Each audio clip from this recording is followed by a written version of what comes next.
саламатсыздар ма? Сізге даусымыз естіліп тұр ма біздің? Зум арқылы қосылғанда. Сабина, Гаухар, даусымыз естіліп тұр ма сізге? Естіліп тұр, аян бастырып беріңіздер.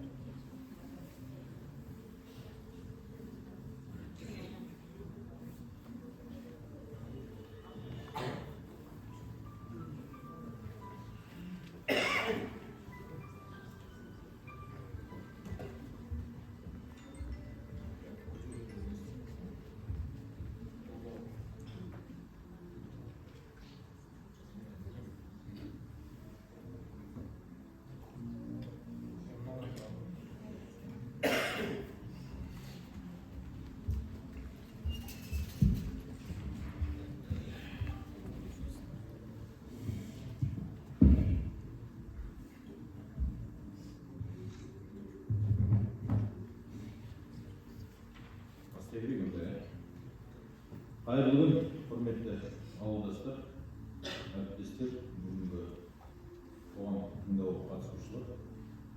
Қош келдіңіздер. Бүгін кезекті қоғамдық тыңдауда болашақ оперативтік жауапкершілігі серіктестігінің салқын бір ұңғымасын бұрғылау және болашақ учаскесін барлау салдарын жоюға ликвидациялау арналған қоршаған ортаға әсер етуге экологиялық рұқсат алу үшін өтінім құжаттарының топтамасын талқылауға шығарылды. Қоғамдық тыңдаудың төрағасы ретінде өзім аудан әкімінің орынбасары Назархан Батырбекұлы.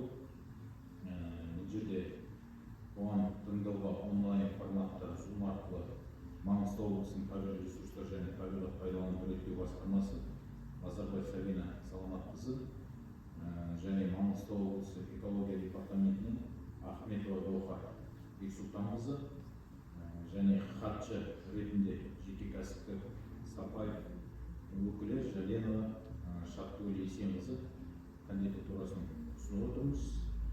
Хатшыға қарсылық бар ма? Қатысушылар қарсылығы жоқ болса, қоғамдық тыңдауды ашық деп жариялаймын. Баяндама жасауға 10-20 минут уақыт беріледі. Қосымша сөйлемдеушілерге 3-5 минут беріледі. Осы регламенттен келісеміз бе, қатысушылар? Ондай болса, қоғамдық тыңдауды бастайық. Күн тәртібі және регламенті бірауыздан бекітілді. Сұрақ-сұрақтарыңыз болса, негізгі баяндамашыны тыңдап болғаннан кейін талқылайтын боламыз. Күн тәртібі мәселе бойынша сөз баяндамашыға беріледі.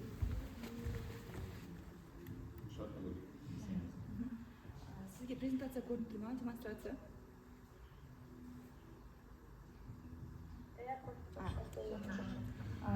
Саламатсыздар ма, құрметті қоғамдық тыңдауға қатысушылар. Сіздердің назарларыңызға болашақ оперативтік жауапкершілігі шектеулі серіктестігінің салқын бір ұңғымасын бұрғылау және болашақ учаскесінің барлау салдарын жоюға арналған қоршаған ортаға әсер етуге экологиялық рұқсат алу үшін өтінім құжаттамасының топтамасы тақырыбында баяндама ұсынылады.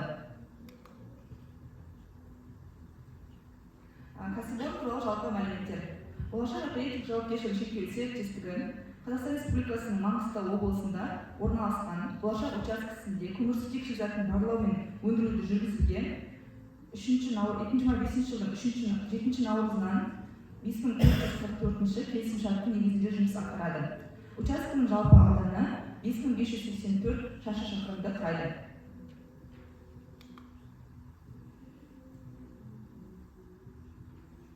Келесі сайтта жұмыс ауданының шолу картасы келтірілген. Әкімшілік жағынан учаске Қазақстан Республикасы Маңғыстау облысының аумағында және Каспий теңізінің қазақстандық секторының солтүстік бөлігінде орналасқан.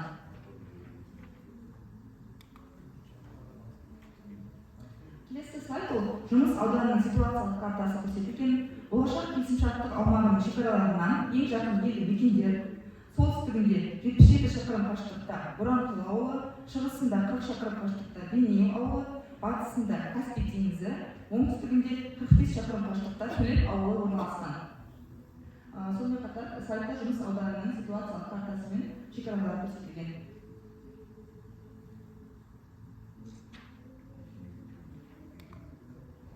Келесі сайт экологиялық әсер етуге рұқсат алу үшін өтінім құжаттар топтамасы құрамына мыналар кіреді. Бірінші жоба болашақ келісімшарттық учаскесінде тереңдігі 3500 метр салқын бір іздеу ұңғымасын бұрғылауға арналған жеке техникалық жобасы, оның қоршаған ортаны қорғау бөлімі мен табиғатты қорғау іс-шараларының жоспары.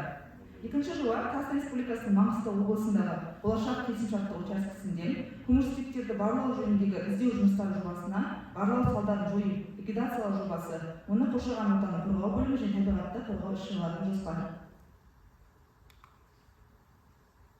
Келесі енді бірінші жоба бойынша тоқталатын болсақ, болашақ келісімшарттық учаскесінде тереңдігі 3500 метр салқын бір іздеу ұңғымасын бұрғылауға арналған жеке техникалық жоба.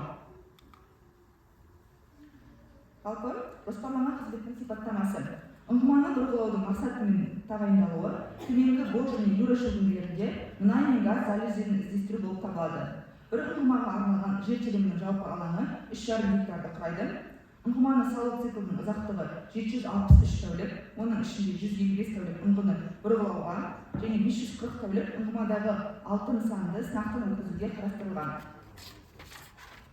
Бұрғылау қондырғысы заманауи негізгі көмекші бұрғылау жабдықтарымен, механизациялау, автоматтандыру және технологиялық процестерді бақылау құралдарымен жабдықталады.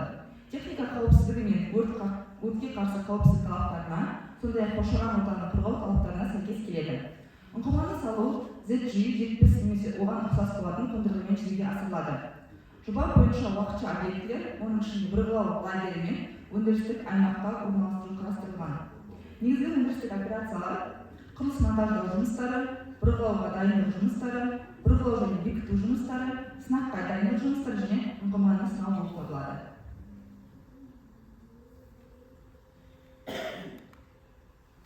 Келесі құрылыс жұмыстары кезіндегі атмосфералық ауаның жай-күйіне әсерін бағалау. Жалпы ұңғыманы бұрғылау 2026-2027 жылға жоспарланған. Ұңғыманы салу кезінде атмосфера ластануының жалпы 42 көзі анықталды. Оның ішінде 20-сы ұйымдастырылған, 22-сі ұйымдастырылмаған шығарылған көздері. Және де сонымен қатар өндірістік кезеңдер операциялар кездерінде, бірінші құрылыс монтаждау жұмыстары кезінде 5 шығарылды көзі, оның ішінде 4-еуі ұйымдастырылған, 1-еуі ұйымдастырылмаған. Және ұңғыманы бұрғылау мен бекіту жұмыстары кезінде 20 ластану көзі, оның ішінде 9-ы ұйымдастырылған шығарылған көздері, 11-і ұйымдастырылмаған шығарылған көздері. Және ұңғыманы сынау жұмыстары кезінде 17 шығарылған көзі анықталды, оның 10-і ұйымдастырылған, 7-еуі ұйымдастырылмаған шығарылған көздері. Жалпы жоспарланған жұмыстар кезінде атмосфераға барлығы 24 атаудағы 5 топтама бойынша ластаушы шығарылады. Атмосфералық ауаға ластаушы жалпы шығарылатын көлемі жылына 778,7 тоннаны құрайды.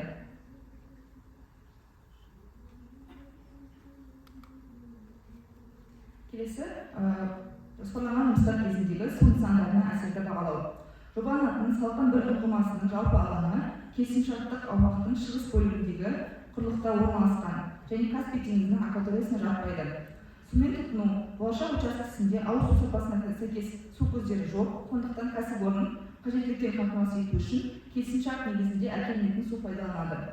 Шаруашылық тұрмыстық сарқынды сулар, өндірістік және нөсерді ағынды сулар барлығы жер асты металл ыдыстарына, септиктеріне жинақталады. Қажеттілігіне қарай шарттық негізде мамандандырылған ұйымдарға тапсырылады. Сонымен қатар сайтта құрылыс кезіндегі су тұтыну және су бұру есептеулері көрсетілген. Оның ішінде су тұтыну 7353 метр куб жылына құрайды, су бұру 5930 метр куб, қайтарымсыз су тұтыну 1423 метр куб жылына құрайды. Қарастырылып отырған учаскеде жұмыс жүргізу барысында ағынды сулардың су объектілеріне немесе жер бедеріне төгілуі қарастырылмаған. Далалық лагерь аумағында жинақталған барлық ағынды сулар шарттық негізде арнайы мамандандырылған ұйымдарға өткізіледі.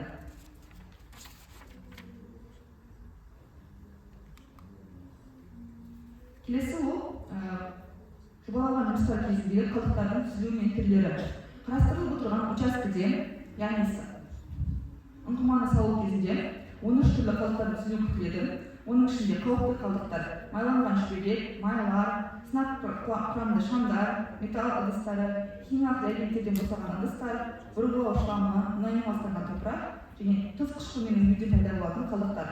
Қауіпті емес қалдықтардың түрлеріне электрод қалдықтары, қатты тұрмыстық қалдықтар және металл сынақтары жатқызылады. Сонымен қатар кестеде салқын бір іздестіру ұңғымасын салу кезіндегі қалдықтардың жинақталу лимиті көрсетілген. жалпы қалдықтардың лимиті 1518,8 тонна кезеңді құрайды. Жобаланған жұмыстарды іске асыру барысында өндіруші тұтыну қалдықтардың барлығы ешқандай ерекшеліксіз шарт негізінде мамандандырылған ұйымға кәдеге жарату үшін тапсырылатын болады.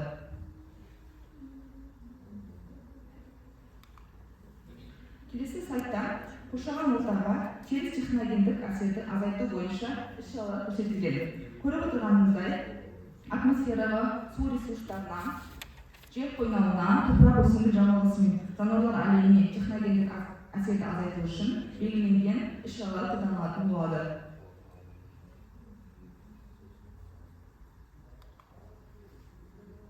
Енді келесі екінші жоба Қазақстан Республикасының Маңғыстау облысындағы болашақ келісімшарттар учаскесінде көмірсутектерді барлау жөніндегі іздеу жұмыстары жобасына барлау салдарын жоюға арналған жұмыс жобасы. Жоспарланған қызметтің сипаттамасы. Ұңғыманың салдарын жою ликвидациялау, бұл ұңғыманың табиғи жыныстар жағдайына тигізген әсерін қалпына келтіруге бағытталған іс-шаралар кешені. Жер қойнауын қорғау болып табылады. Ликвидациялау есептерінің негізінде пластик сымдары, ұңғыма құрылымы және өнімді қабаттарды сынау бойынша жобалық шешімдер алынады. Қарастырылып отырған жоба бойынша екі ұңғыманың салдарын жою қарастырылған. Ол салқын бір және сараттау бір ұңғымалар болып табылады. Салқын бір ұңғымасы салдарын жою, жер қойнауын пайдаланушы бекіткен салдарды жою ликвидациялау жоспарына сәйкес жүзеге асырылады. Ал екінші сараттау бір ПЗ ұңғымасын салдарын жою, жер қойнауын пайдаланушы бекіткен және Қазақстан Республикасының кодексімен басқа да заңдарда көзделген сараптамадан оң қорытынды алған салдарын жою ликвидациялау жобасына сәйкес жүргізілетін болады. Салдарын жою жұмыстары жүргізу мерзімдері ұңғыманың салдарын жою жұмыстары оқшаулау көпіршіктерін орнату операциясын кемінде 24 сағатты, түсіру құлату операцияларын және ұңғыма аузын жабдықтау жұмыстарын ескере отырып, бір ұңғыманы ликвидациялау жұмыстары 144 сағатқа, екі ұңғыма үшін 288 сағатта құрайды. Салдарын жою ликвидациялау жұмыстарын жүзеге асыру болжамды мерзімі 2030 жылға жоспарланған. Келесі сайтта ликвидациялау салдарын жою жұмыстары кезіндегі атмосфералық ауаның жай-күйіне әсерін бағалау. 2030 жылға жоспарланған ұңғымалардың салдарын жою жобалық шешімдерге сәйкес атмосфералық ластанудың келесі көздері анықталды. Барлығы 25 атмосфералық ластану көздері анықталды. Оның ішінде 10-ы ұйымдастырылған, 15-і ұйымдастырылмаған шығарындар көздері. Жоспарланған жұмыстар кезінде атмосфераға барлығы 17 атаудағы 4 топтама бойынша баспасөздер шығарылады. Сонымен қатар, екі ұңғыманың салдарын жою кезінде атмосфералық ауаға баспасөздер жалпы шығарындылары 62,4 км/сек.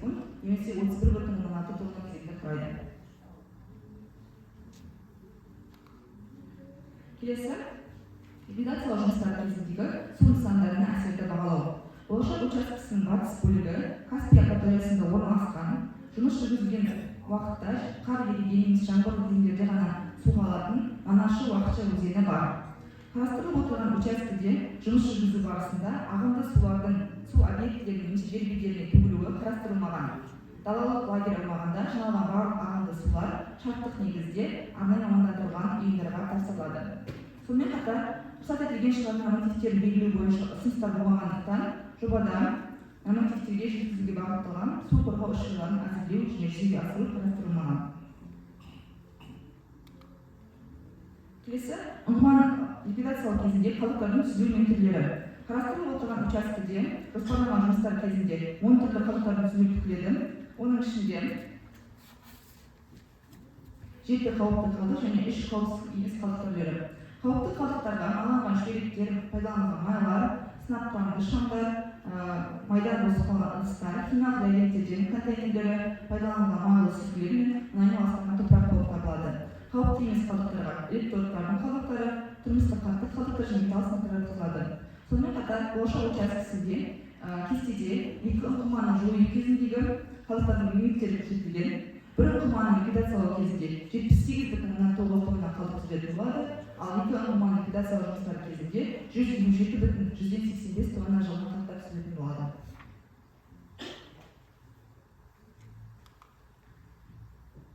Келесі ол қалдықтарды басқару жөніндегі іс-шаралар.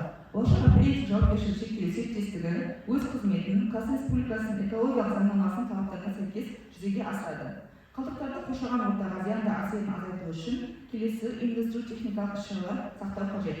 Оның ішінде қалдықтарды жинауға арналған контейнерлер мен контейнерлерді орнату үшін қатты жабындылар алаңдарды жабдықтау, қалдықтардың уақытылы шығаруды жүзеге асыру, қалдықтардың әртүрлі түрлерін араластырудың алдын алу, сонымен қатар қалдықтар тасымалдау кезінде қалдықтардың автокөлік құралының шанағы мен тіркемелеріне тиеу ережелерін сақтау, қалдықтарды жинау кезінде орындалатын барлық тиеу түсіру жұмыстарын механикаландырылған әдіспен жүзеге асыру. Келесі апаттық жағдайлардың алдын алу және олардың салдарын жою бойынша ұсыныстар. Жоспарланған жұмыстарды орындау кезінде апаттық жағдайлардың алдын алу немесе оларды болдырмау үшін келесі іс-шаралар ұсынылады. Ұңғымаларды жою кезінде, ликвидациялау кезінде барлық нормативтік ережелерді міндетті түрде сақтау. Техникалық қауіпсіздік бойынша инструктордар мен сабақтарды мезгіл-мезгіл өткізу. Бұрғылау жабдығы орнатылған жерлерді топырақты гидрооқшаулау, химиялық реагенттер мен бұрғылау ерітіндісінің металл ыдыстарда сақтау, бұрғылау материалдарын арнайы бетон алаңдарында, қоймаларда сақтау. Табиғи шикізат негізінде жаңа, жоғары тиімді және экологиялық қауіпсіз майлаушы қоспаларды қолдану. Келесі, бұрғылаудан шыққан қалдықтардың қатты фазасын бөлу және оларды арнайы полигонға тасымалдау. Сонымен қатар, жанар-жағармай материалдарын құю, сақтау, тасымалдау операцияларын жауапты тұлғалардың бақылауды жүргізу, техникалық қауіпсіздік ережелерін қатаң сақтау, жанармайдың қосалқы қоймасын тұрғын вагондардың алыс қашықтықта орналастыру, жанармайдың ағуын уақытылы жою, пайдаланылған майларды жинауға арналған контейнерлерді қолдану.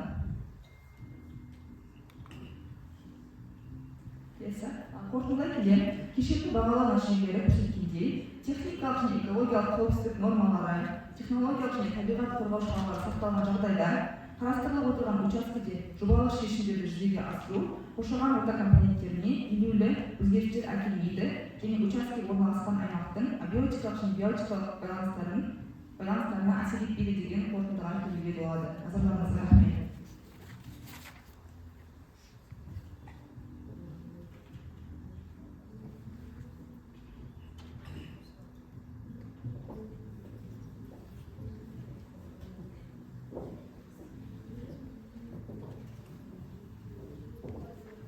Болса жылы бойынша қосаңыз. Құрметті қатысушылар, баяндама бойынша ұсыныс пікірлер, сұрақтарыңыз бар ма? Сұрақ, пікірлер, ұсыныс. Бұрғылау жұмыстары қашан басталады? Департаментте сұрақ бар. Департамент экология сұрақ бар. Бар еді? Гауһар қоярсың бе? Қазір бір сұрақ жақтан сұрақ болды ма? Молдағалай Жөнбек, Қазына геология барлау департаменті. Бурение бойынша сақталмасында. Алдыңғы жоспар бойынша бізде осы жылдың соңына дейін басқа көтерілген ойымыз болды, бірақ әртүрлі осындай дайындықтық жұмыстардың кішкене кідіруге байланысты келесі жылда осы 26 жылы халықтың бір бағана 3500 метрлік ұңғыманы келесі жылы қазамыз. Қазіргі дайындық жұмыстары болып, мына жоба мемлекеттік органдармен барлық келісімдерді алғаннан кейін дайындық жұмыстары басталады. Әрі кеткенде 390 деп есептейміз. Шамамен сондай болады. 26 жылы қазу басталады.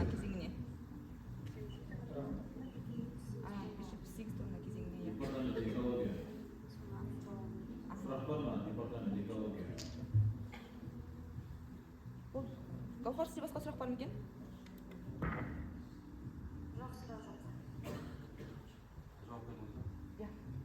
Басқа сұрақ бар ма? Қатысушылар.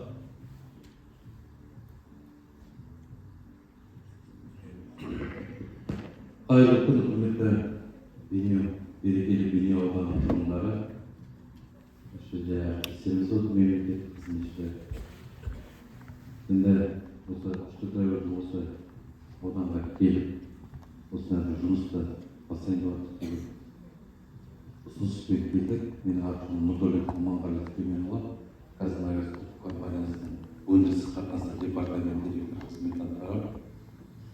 Енді қазір құжат манағы құзырлы мемлекеттік органдардан манағы әріптесіміздің сұрағы болып жаңағы құжаттамалардың барлығын заңға сәйкес реттеп жатыр.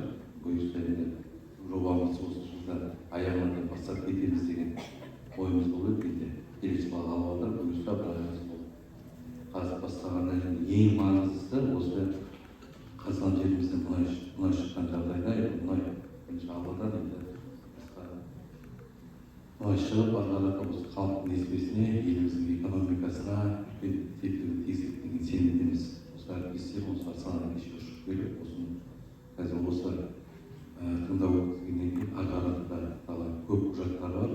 Соны бұйырса бітіргеннен кейін бұрынғы компанияларымыз келіп бұйырса бастайды. Бізде енді Маңғыстау облысында тек бұл геологқа барлау жұмыстары емес, біз кеше Қарақия ауданынан бастап кетті осы жұмыстарды. Бұйырса Маңғыстау ауданынан да бастап кетіп отыр.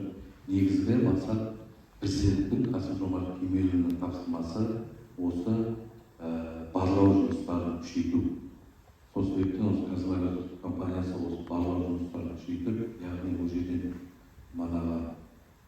мұнай табылып, өндіріс орындары ашылып, сонымен қатар осы халықтың игілігіне жұмыс орындары ашылып, арада осы Бейнеу ауданының несібесіне осы азаматтарына тиісті болады ғой. Сондықтан бірінші әріптестердің осы бағытта қазір қаржылы жұмыс жасап жатыр. Сізге де үлкен алғысымызды айтамыз. Осында бізді қолдап, осындай киноның ашылуына үлесіңізді тигізіп жатқандарыңызға. Рахмет. Рахмет. Аманға естілмейді. Сұрақ бар ма қатысушылар? Дияшев аға. Асан Шайқы, Жаңабайлы, Бейнеу ауданы тұрғыны айтып отырсыз, 390-да бер. Енді мемлекет президенттің тапсырмасы бойынша осы жаңа мемлекеттен өтетін құжаттар тездетуге болмайды. Тездету керек. Президент тапсырма береді. Бізге осы жұмыстың тезірек, ертерек басталып, біздің тұрғындар жұмысқа орналастыру мәселесі қазіргі таңда. Соның ішінде бізде қазір жұмыссыз жастарымыз көп.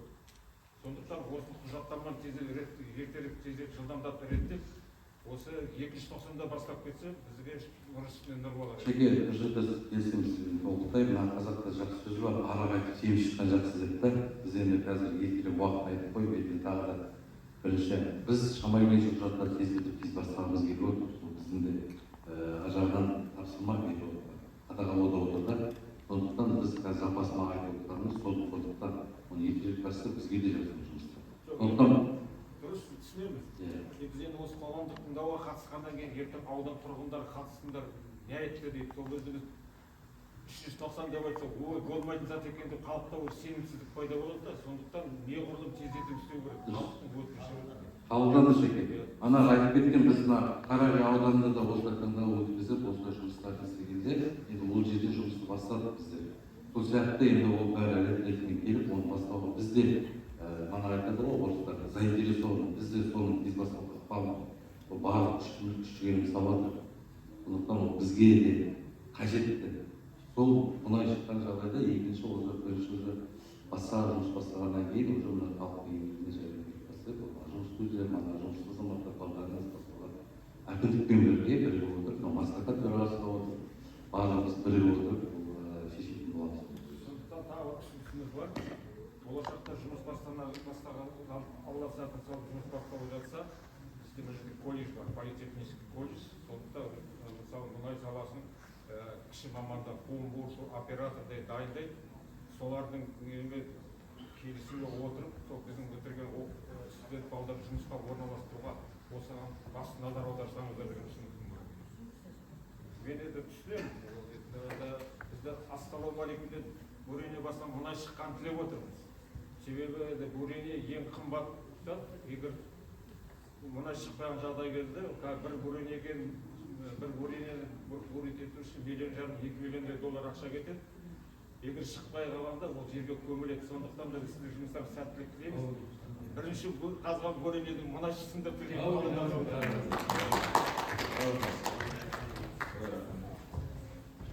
Сұрақ бар ма тағы?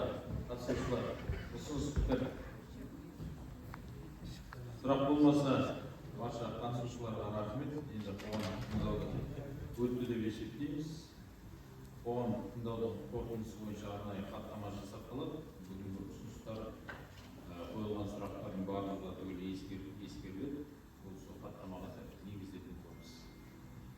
Қатысқандарыңызға рахмет. Сау болыңыздар. Сау болыңыздар.